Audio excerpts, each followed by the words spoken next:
তো হে বিমান, কি অবস্থা সবার? আমি তো ভালো আছি। চলো আজকে একটা ভিডিও শেয়ার করি।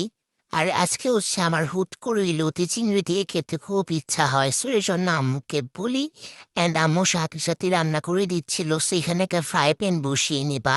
তারপর এখানে তেল দিয়ে দিতে হবে, এখানে বেশি করে তেল দিতে হবে। তারপর এখানে দিয়ে দিতে হবে পেঁয়াজ কুচি, এটাও বেশি করে দিতে হবে। তো তারপর হচ্ছে খুব ভালো মতন ভেজে নিতে হবে, ভালো মতন নেড়ে চেড়ে ভেজে নিবা, না হলে কিন্তু পুড়ে যেতে পারে। তারপরে হচ্ছে আরও ভেজে নিতে হবে। এটা যতক্ষণ পর্যন্ত না গোল্ডেন ব্রাউন কালার হচ্ছে ততক্ষণ পর্যন্ত ভেজে নিতে হবে।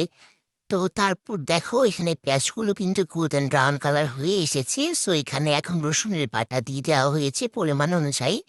আর তারপর হচ্ছে খুব ভালো মতো নেড়ে চেড়ে নেবা যাতে পুড়ে না যেতে পারে। তো তারপর হচ্ছে এখানে লবণ দিয়ে দিবা, লবণ দিয়ে তারপর আবার নাড়তে থাকবা যাতে পুড়ে না যেতে পারে। তারপর এখানে দিয়ে দিবা পানি, পানি দেওয়ার পর হচ্ছে এখানে চিংড়ি দিয়ে দিবা। তারপরে শুটকি দিয়ে দিবা, দিয়ে খুব ভালো মতো নাড়বা।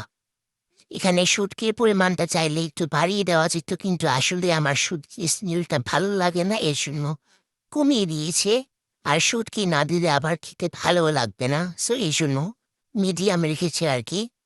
আর তারপর হচ্ছে খুব ভালো মতন নেড়েছে নিবা। আর হ্যাঁ, আম্মুর হাতে রান্না কিন্তু অনেক মজা হয়, সো এই জন্য ভাবলাম তোমাদের সাথে রেসিপিটা শেয়ার করি। তারপর এখানে দিয়ে দিবা পরিমাণ অনুযায়ী হলুদের গুঁড়া। আর তারপর দিতে হবে মরিচের গুঁড়া। আর এখানে কিন্তু জিরা গুঁড়া দেওয়ার কোনো প্রয়োজন নেই, কারণ এখানে শুটকি ব্যবহার করা হয়েছে।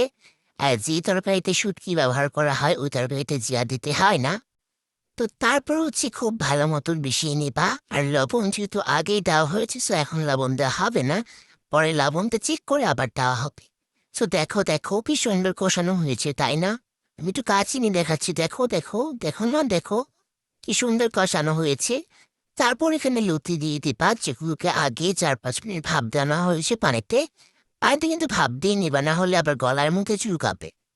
তারপর দিয়ে তারপর হচ্ছে খুব ভালো মতো কষিয়ে নেবা। তারপর হচ্ছে এগুলোকে ঢেকে দিবা। ঢেকে যতক্ষণ পর্যন্ত না সিদ্ধ হবে ততক্ষণ সিদ্ধ করতে হবে।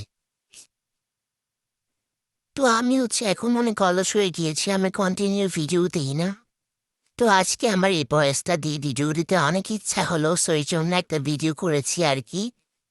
তো আম্মু এছাড়াও অনেক কিছু রান্না করেছে, কিন্তু আজকের কারণে ক্যামেরা ধরে যে বসে থাকবো আমার ওইটুকু মানে ধৈর্য ছিল না, সো এই জন্য বসে বসে ভাবলাম একটা রেসিপি শেয়ার করি।